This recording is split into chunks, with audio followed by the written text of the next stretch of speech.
right. So taking a look at California, just a bunch of different districts in the state assembly, statewide, and trying to find a good strategy to win one of these things. If you look at some of the other states that we've looked at, where they've had 2 to 3 times more districts for states that are 2 to 3 times smaller in population size.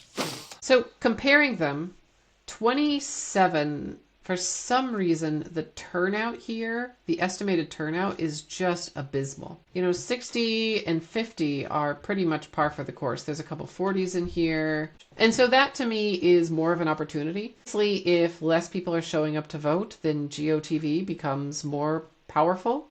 All right, so here's 27 on Ballotpedia. The general election in 2024, you had about 140,000 people versus the 90,000 in 2022 in that off election year. Estimated turnout 90,000, registered voters 200,000. That's like a small congressional district. So, and again, this is what we're talking about. Despite the fact that there's 150,000 people listed in our active voter universe, only 90 actually are going to come out in this upcoming. It's ridiculous. So that active voter universe comes from an average of the 2024 voters, 2022, and 2018 voters, folks who voted at least 2 in any of them. That means 2 out of 3 people that you run into who have voted are just not going to show up this election. That's a lot of time and a lot of money.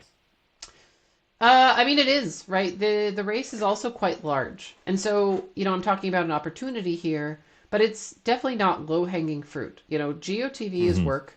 You spend the entire election trying to segment out voters, ID supporters, etc. And we are spending most of your time talking to those folks who we think are going to turn out in this upcoming election. And so you'd be really hard-pressed to do all of that, right? To talk to these 72,000 people here, right?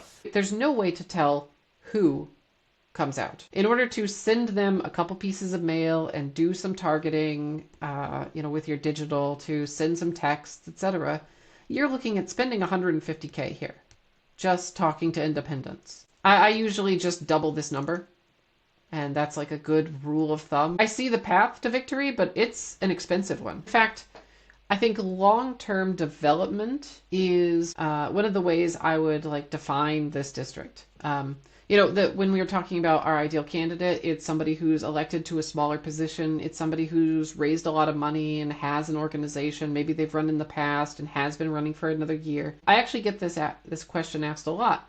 What do I do if that isn't true? If the math doesn't add up? If I don't have the time and the money to build the organization needed to get me across the finish line? There's literally one thing you can do, and that is move the goalposts. I think we are really used to every election is the most important race. 2028 doesn't really matter because it's not here yet. There are very few organizations that are really looking at long-term development of these districts. There's very low appetite, but it really is a mindset shift that I think we need to make. Well, to bring it all home, I think there's a few things that you have brought up here that are really fascinating to me.